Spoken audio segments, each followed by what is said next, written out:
guilty of being the generation in which it was destroyed.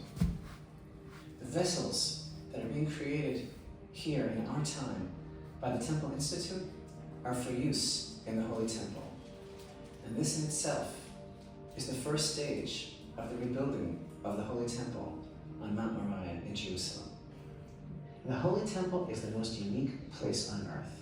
Here, at this one place chosen by God to rest His presence, all humanity comes to participate in a direct, unfolding, vibrant, and personal relationship with the Creator. The two holy temples, the first temple and the second temple, which together stood for over 800 years, was an important and integral part of the spiritual timeline of the people of Israel and all humanity. Every prophet of Israel tells us that the time is coming when the temple will be rebuilt, and this will usher in a period of unparalleled unity and harmony for all humanity. Rabbi Yisrael Ariel, the founder of the Temple Institute, was one of the paratroopers who participated in the liberation of the city of Jerusalem in the 1967 Six-Day War, one of the first paratroopers to reach the Temple Mount. Here, Rabbi Ariel reflects upon his motivation in the establishment of the Temple Institute. תל אביב עולה באש, חיפה עולה באש, ירושלים עולה באש. מי שקלט את החדשות הבין שבאמת השואה מתרחשת.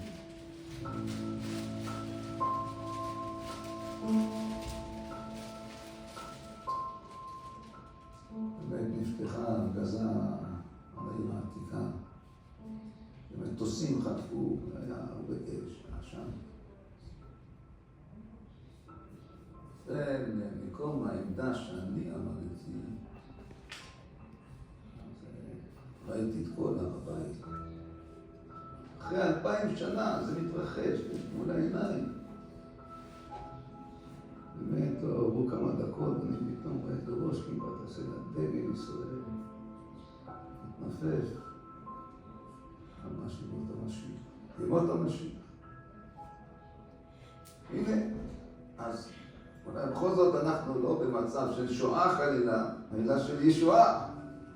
נתן לי קצת תקווה.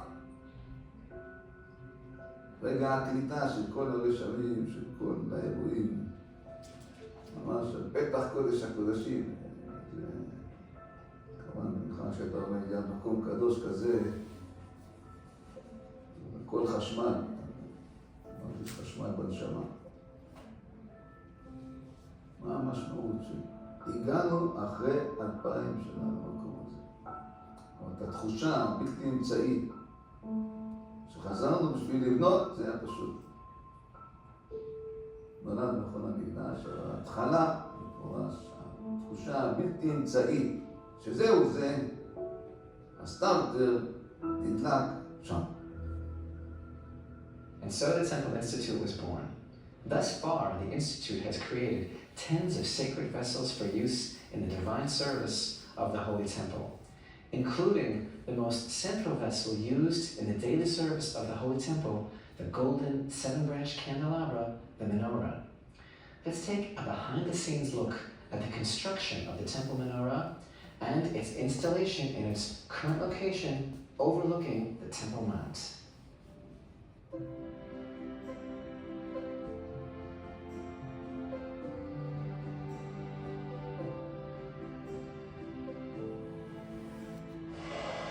The Bible commands us, and you shall make a menorah of pure gold. Of beaten work shall the menorah be made.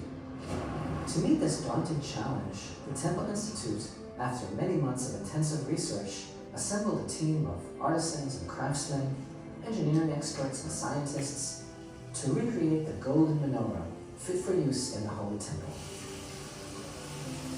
The menorah contains 95 pounds of pure gold. Today valued at $2 million, its total weight is 1/2 ton. To facilitate the move, a special steel frame was devised to protect the menorah throughout the duration of its journey. As it enters into the Jewish Quarter Plaza, throngs of onlookers and well-wishers escort the menorah along its way with jubilant song and dance.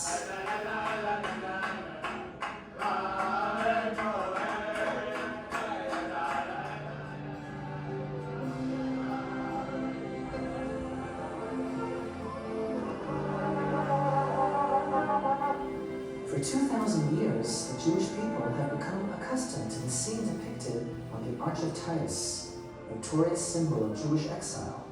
Our forefathers, forced to carry the sacred vessels of the Holy Temple out of Jerusalem and into exile. Witnessing the menorah once again being carried through the streets of Jerusalem, but this time towards the Holy Temple, filled the people with an overwhelming feeling that history was being reversed, a circle being closed.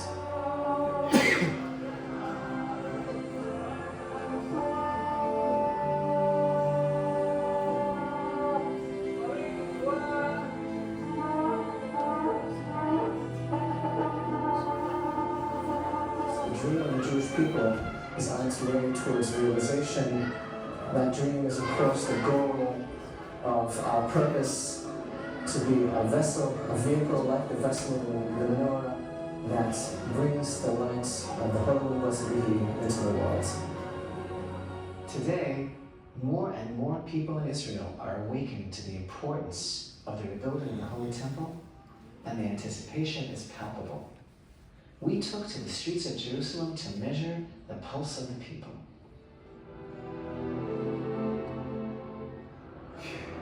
See, I'm starting because I don't know what to say, because it sounds like so out of this world.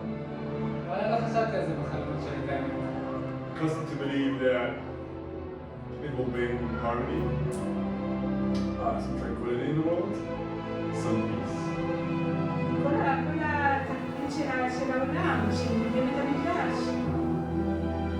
We have to build it. We have to build it. The emphasis of this time period should not be about the mourning. The mourning should be a device to put us into a frame of mind to rebuild the temple. זה מה שייתן לנו, יאחד אותנו, ואנחנו עם הכוח הזה נוכל לקבוע את היתד שלנו פה במדינה הזאת, וזה מה שיחזק את העם היהודי. לא אחרת.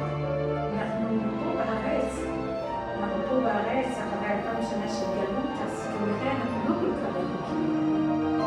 שזה כל כך יפה, שכל פעם בי"ז בתמוז אנשים בוכים עדיין, רואים אותם אחרי 2,000 שנה, אנחנו בוכים בבית המקדש שלנו.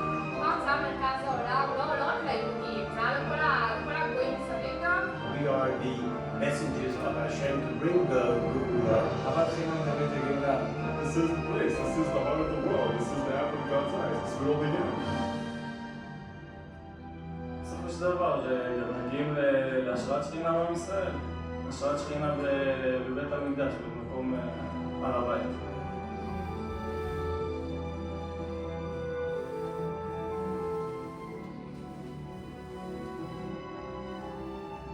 Those who dare to dream, dare to build. Thank you for visiting the Temple Institute, and may it be God's will that we meet again in the rebuilt Holy Temple. In the words of the prophet Isaiah, "For my house shall be called a house of prayer for all nations."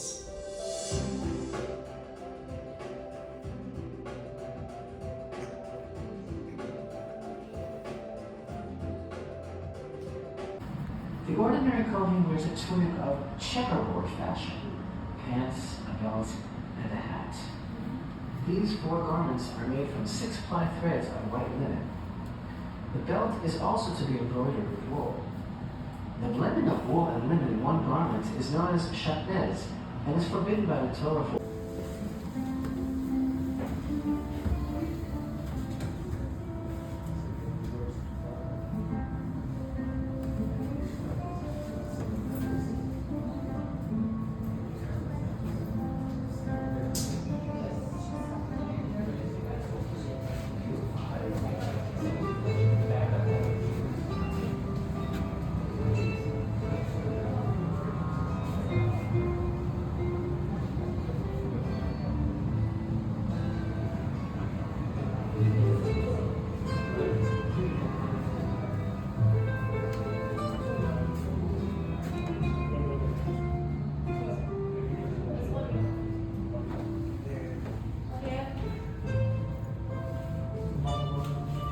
The guided tour will continue shortly.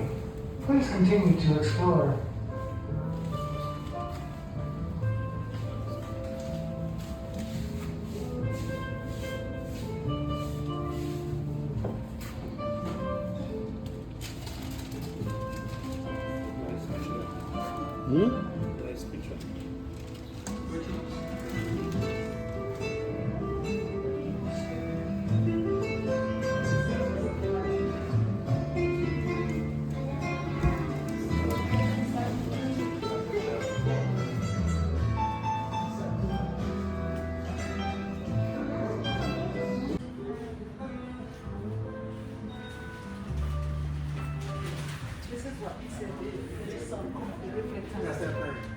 From Queen Ellen.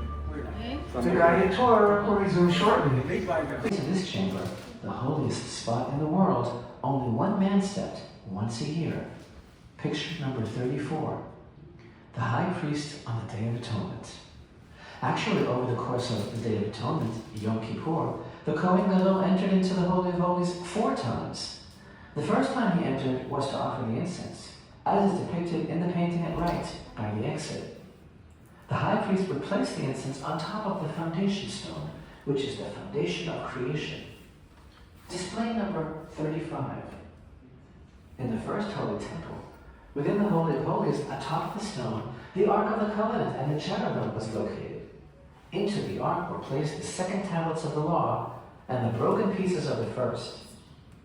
Another set of larger cherubim, created by King Solomon, were also here, as well as the staff of Aaron that blossomed with almond blossoms at the controversy of Korach, a container of manna, and the anointing oil.